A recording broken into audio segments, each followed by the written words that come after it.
YCP కాపు నేతల సమావేశం పెట్టుకుని దానికి కాపు సమావేశం అంటూ ఎలా ముద్ర వేస్తారని జనసేన కాకినాడ జిల్లా అధ్యక్షుడు ఉమ్మడి తూర్పుగోదావరి జిల్లా కేంద్ర సహకార బ్యాంక్ చైర్మన్ తుమ్మల బాబు ప్రశ్నించారు. ఓ పార్టీకి కులాన్ని ఆపాదించడం రాజకీయం కాదు అన్నారు. మంగళవారం కాకినాడలో పార్టీ నాయకులు కడలి ఈశ్వరి తదితరులతో ఆయన మీడియా సమావేశం నిర్వహించారు. వంకలేని అమ్మ డొంక పట్టుకొని ఏడ్చింది అన్న చందంగా వైసీపీ నేతలు ఉనికి చాటుకునేందుకు కులాన్ని తెరపైకి తెస్తున్నారని విమర్శించారు. ప్రజలు ఇప్పటికే బుద్ధి చెప్పారు, అయినా మార్పు లేదు. మరోసారి ప్రజలు మరింత గట్టిగా బుద్ధి చెప్తారని నాయకులు హెచ్చరించారు.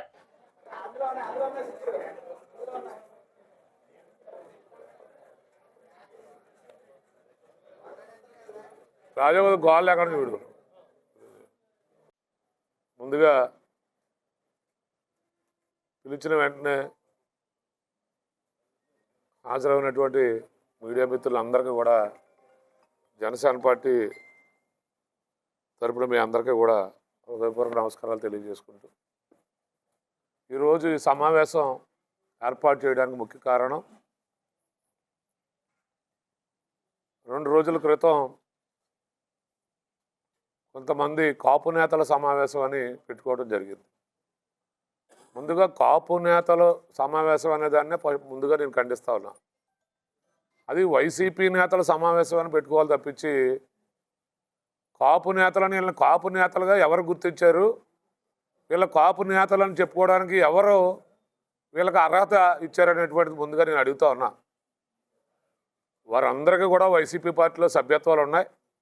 వైసీపీ నాయకులుగా చలామణి అయ్యేవారే ఆ రోజు అక్కడ మీటింగ్ పెట్టుకోవడం జరిగింది. దానికి కాపు నేతల సమావేశం అని పెట్టుకోవటం చాలా పొరపాటు అనేటువంటిది కూడా ఈ సందర్భంగా తెలియజేస్తా ఉన్నాం. వైసీపీ నేతల సమావేశం అని పెట్టుకోవాలి. మరొక్కసారి మేము చెప్తా ఉన్నాం, మేమందరం కూడా కాపులు, నేను కాపుని. కాపు నేతల సమావేశం అయితే మమ్మల్ని పిల్లలు కదా మీరు. ఇప్పుడు ఈ సమావేశం పెట్టాం, అన్ని కులాలు ఉన్నాం, మేము అందరం ఉన్నాం. ఇది జనసేన పార్టీ. అంతే తప్పించి మీరేదో 4-5 కాపులు పెట్టేసుకుని మీరే కాపు కులాన్ని ఉద్ధరించేటట్టు మాట్లాడటం అనేటువంటిది సమంజసం కాదు. ముందుగా మీకు హెచ్చరిస్తా ఉన్నాం, ఎప్పుడైనా మీరు సమావేశం పెట్టుకుంటే కాపు నేతల సమావేశం అనేటువంటి పేరు పెట్టగలిగితే అన్ని పార్టీల్లో కాపు నేతలు ఉన్నారు. అందరినీ పిలవండి, సమావేశం పెట్టి దానికి కాపు నేతల సమావేశాన్ని పెట్టాలి. కానీ మీరు 4-5 కలిపి కాపు నేతల సమావేశం అని పెట్టడం మరొకసారి పెడితే అది మంచి పద్ధతి కాదని కూడా హెచ్చరిస్తూ నేను పదే చెప్తుంటే మళ్ళీ ఆ కులం రొచ్చులోకి లాగాలనేటువంటిది ఈ వైసీపీ నాయకుల యొక్క, ఎందుకంటే ఉన్న కులాలని పవన్ కళ్యాణ్ గారికి దూరం చేయాలనేటువంటి ఒక కుట్ర జరుగుతూ ఉంది. ఆ కుట్రలో పడ్డానికి కాపు యువత కానీ కాపు మహిళలు కూడా, మరీ ముఖ్యంగా కాపు మహిళలకి ఈ సందర్భంగా కూడా వారికి చేతిలో దండం పెట్టాలి. ఎందుకంటే కాపు మహిళలు అందరూ కూడా వారి పిల్లలకి ఆ యువతని మహిళలు పంపిస్తూ ఉన్నారు. ఈరోజు పవన్ కళ్యాణ్ గారు లాంటి నాయకుడు ఉండాలి, మీరు ఆయన వెంట నడండి అనేటువంటిది మహిళలు ఈరోజు పెద్ద ఎత్తున పంపిస్తూ ఉన్నారు. అలాగే మీకు ఈరోజు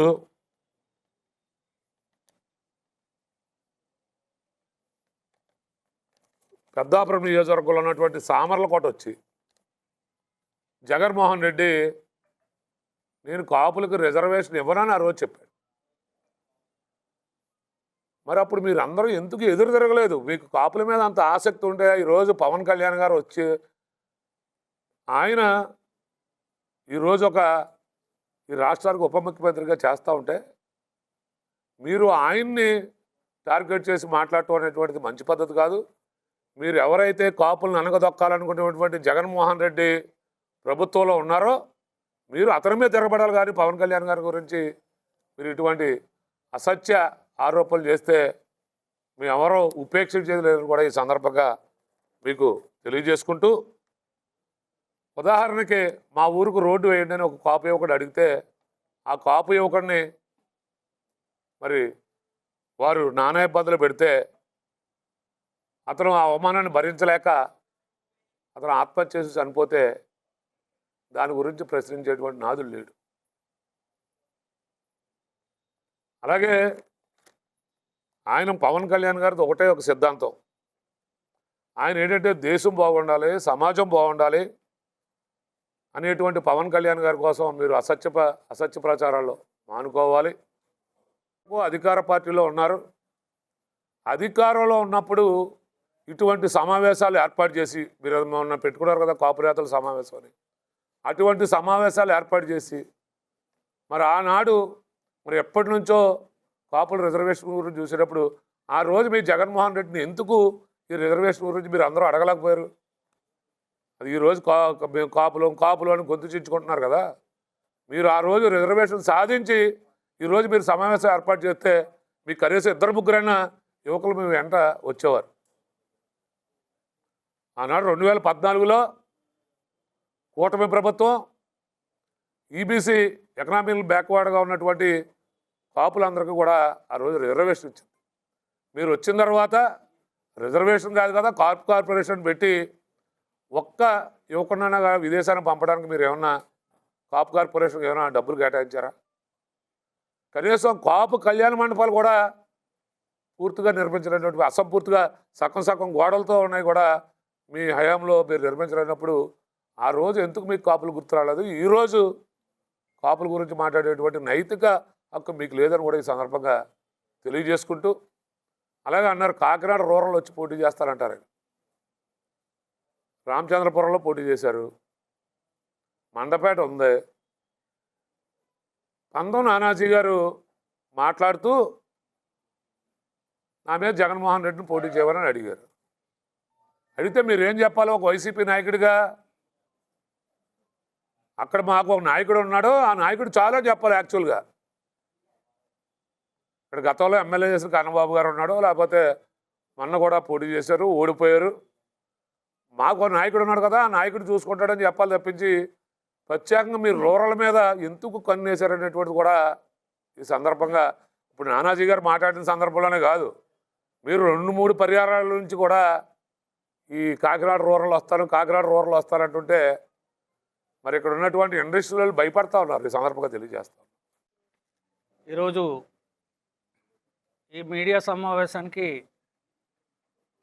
జనసేన పార్టీ జిల్లా అధ్యక్షులు తుమ్మల బాబు గారి ఆధ్వర్యంలో ఏర్పాటు చేయడం జరిగింది. దాని ముఖ్య ఉద్దేశం ఏంటంటే పవన్ కళ్యాణ్ గారు వ్యవస్థలో మార్పు తేవాలన్న ఉద్దేశంతో ఏదైతే రాజ్యాంగపరంగా ప్రజలకు ఏవైతే హక్కులు ఉన్నాయో ఆ హక్కుల్ని వివరిస్తూ, అదేవిధంగా మా నాయకులు కూడా మీ బాధ్యతలు ఇది అని చెప్పడానికి, అదేవిధంగా ప్రజలకి ఏదైతే సమస్యలు ఉన్నాయో ఆ సమస్యలు స్పాట్లో తీర్చే విధంగా మొన్న కార్యక్రమం అవటం జరిగింది. ఈ కార్యక్రమం చేయడంతో జగన్మోహన్ రెడ్డి గారు ఆయనకు ఒక రకమైన వణుకు పట్టుకుంది. ఎందుకంటే వ్యవస్థ అన్నది ఎవరు చేసే పని వాళ్ళు చేయాలి. ఒక ఎస్ఐ చేసే పని ఎస్ఐ చేయాలి, అదేవిధంగా ఒక ఎమ్మెల్యే చేసే పని ఎమ్మెల్యే చేయాలి. ఇలాంటివన్నీ కూడా నా దృష్టికి రావడం కరెక్ట్ కాదు అని వ్యవస్థని గాడిలో పెట్టడం కోసం ఆయన చెప్పడం జరిగింది. దాంట్లో భాగంగా ఈ లా అండ్ ఆర్డర్ అన్నది కంట్రోల్ తప్పుతుంది. అది మా నాయకుడు కూడా చెప్పకుండా నేను ప్రజల దగ్గరికి వచ్చి ఈ లా అండ్ ఆర్డర్ విషయంలో నేను మీతో పాల్గొని నేను పంచుకుంటానని ఆయన దమ్ముగా చెప్పారు. స్వాతంత్రం వచ్చి ఇన్నాళ్ళు అయినప్పటికీ ఒక ఛాలెంజ్గా పవన్ కళ్యాణ్ గారు చెప్పిన దాని మీదట మొత్తం దేశవ్యాప్తంగా కూడా ఇలాంటి నాయకుడికి ఉండాలి అన్నది ప్రతి ఒక్కరు కూడా గమనిస్తున్నారు. ఎందుకంటే మొన్నే ఒక తెలంగాణలో అక్కడ ఒక కార్యక్రమం పెట్టుకుంటే దాన్ని అడ్డుకున్నారు. అదేవిధంగా 5 రాష్ట్రాలకు సంబంధించి జాతీయ స్థాయిలో ఒక సమావేశం పెట్టి పవన్ కళ్యాణ్ గారు జాతీయ నాయకుడు అన్నట్టుగా ఆయన ఛాలెంజ్గా అక్కడ ఇచ్చేశారు మన నానాజీ గారు. అలాంటి వ్యక్తిని విమర్శించే కాపు నాయకులని చెప్పుకుంటే వాళ్ళందరూ కూడా దాన్ని ఖండించడం మానేసి అక్కడి నుంచి వచ్చిన స్క్రిప్ట్ని ఇక్కడ గొంతు పెద్ద చేసుకుంటే ఇక్కడ మాట్లాడడం చాలా దారుణం. ఎందుకంటే ఇప్పటికైనా మీకు నేను చెప్తున్నాను, మీరు ఎప్పటి నుంచో కూడా పార్టీలకు అతీతంగా కుల సంక్షేమం కోసం ఇక్కడ కాపులందరూ కూడా పనిచేస్తున్నారు. దానికోసం కాపులకి ఏం కావాలి, పవన్ కళ్యాణ్ గారితో ఏం పని చేయించుకోవాలి ఏంటన్న దాని మీద మీరు దృష్టి పెట్టండి. ఎందుకంటే అంతేగాని మీరు పవన్ కళ్యాణ్ గారిని ఎంత తిట్టినా కానీ ఆయన ఎదుగుతూనే ఉంటాడో.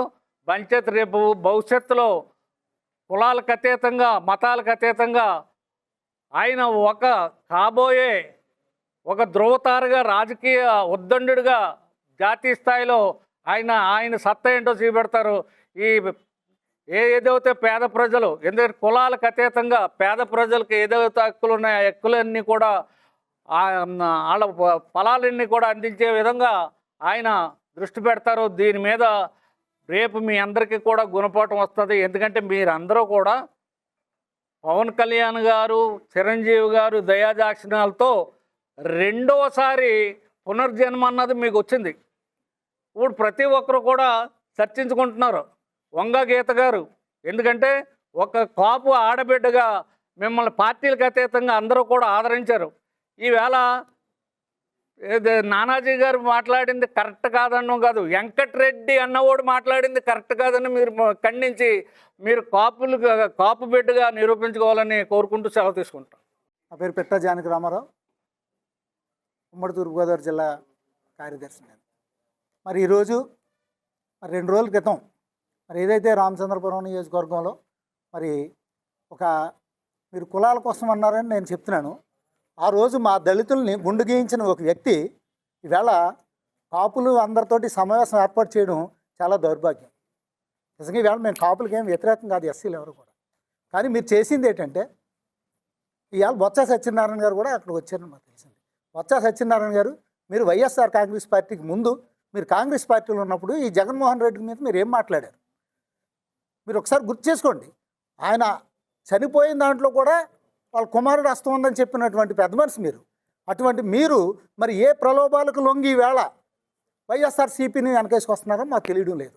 పోనీ ఏమన్నా అధికారంలో ఉన్నప్పుడు ఇదే జగన్మోహన్ రెడ్డి గారు ఇదే కాపుల్ని కానీ ఏమన్నా పెద్దపేట వేశారంటే మీకు అలంకారంగా పదవులు ఇచ్చారేమో కానీ మొత్తం అంతా కలిపి సజ్జల లేకపోతే ఇంకొక రెడ్డి గారు A2 గారు వాళ్ళ చుట్టూరే పెత్తనం సాగింది తప్పించి కాపుల్ని ఏమన్నా చేశారా? ఈవేళ అదే మరి త్రిమూర్తులు గారిని మరి ఇవాళ ఏమన్నా చెప్పమనండి, రేపు అధికారంలోకి వస్తాం మేము కాపులకి సీఎం ప్రకటిస్తామని చెప్పమనండి. లేకపోతే జగన్మోహన్ రెడ్డి గారు సీఎం ఒకే డిప్యూటీ సీఎం ఇస్తాం పవన్ కళ్యాణ్ గారి లాగా అగ్రెసివ్గా వెళ్ళడానికి, కానీ పూర్తి పవర్స్ తోటి మేము కాపులకి ఇస్తామని చెప్పమనండి. మీరు అందరూ ఉడికిన చేద్దరు. కానీ మీరు మాట్లాడేదేటి, మీరు చేసేదేటి? అమ్మ గీత గారు, మరి మీరు కూడా వాళ్ళ నానాజీ గారిని ఖండించడం ఎంతవరకు ఉన్నారు? మరి ఏదైతే ఇదే కాకినాడ నడిబొడ్డుని మరి మన భానుగుడి సెంటర్ నుంచి ఈ బాలాచెరువు వరకు మీరు ఒక రోడ్ షో పెట్టినప్పుడు మరి లకారాలతోటి నువ్వు పక్కనుండగా మరి ఒక ఆడవారు పక్కనుండగా మాట్లాడలేనటువంటి భాషనే మరి మాట్లాడినప్పుడు మీరు ఏం చేశారు? మీ మొహం ఎక్కడ పెట్టుకున్నారని వాళ్ళ సూటుగా అడుగుతున్నాను. మీరు ఇవన్నీ మర్చిపోయి మీరు ఒక పార్టీ గూడుగుం చేయాలంటే తప్పు లేదు, మీరు ఏ పార్టీలో ఉన్నా ఆ పార్టీ గూడుగుం చేసుకోండి. కానీ ఎదట పార్టీ వాళ్ళని మీ పార్టీలో ఇవాళ కొత్తగా ఎవరన్నా కాపు నాయకులు వచ్చి జాయిన్ అయ్యారా? ఇవాళ కాపులు బద్దలేసిపోయడానికి ఎవరన్నా ఈ వైసీపీలోకి ఈ జనసేన టీడీపీలోంచి ఏమన్నా కాపు నాయకులు వెళ్ళిపోయి మీలో చేరిపోతే ఇక్కడ కోటలు బద్దలేసిపోతాయి. అసలు మీరు ఎప్పటి నుంచో మీరు అక్కడ ఉడుగుం చేస్తున్నారు, మళ్ళీ మీరు సమావేశం పట్టుకుని ఏదో చేసేస్తారంటే ఏంటి? అంబటి రాంబాబు గారు కాపులు మాంసం తింటారు, వాళ్ళు మందు తాగుతారు, వాళ్ళకి విచక్షణ జ్ఞానం ఉండదని చెప్పాడు కదా పబ్లిక్గా. ఇవాళ వీడియో చూపించమంటారా? మరి అటువంటి నాయకుడు ఇవాళ కాపు పెద్ద మనిషి ఎలాగవుతాడు? వాళ్ళ కులంలో నుండి వాళ్ళ కులాన్ని తిట్టినోడు ఇవాళ కాపులు పెద్ద మనిషి. ఎవడి కులం ఆడితే మతం మారుతాడు ఎవడన్నా సరే, కులాన్ని చెప్పుకోవాలి. మనం బయటకు వచ్చినట్టు మన కులం చెప్పుకోవచ్చు, గర్వంగా చెప్పుకోవాలి. నేను మాల యాస్, నేను కాపు యాస్ చెప్పుకోవాలి.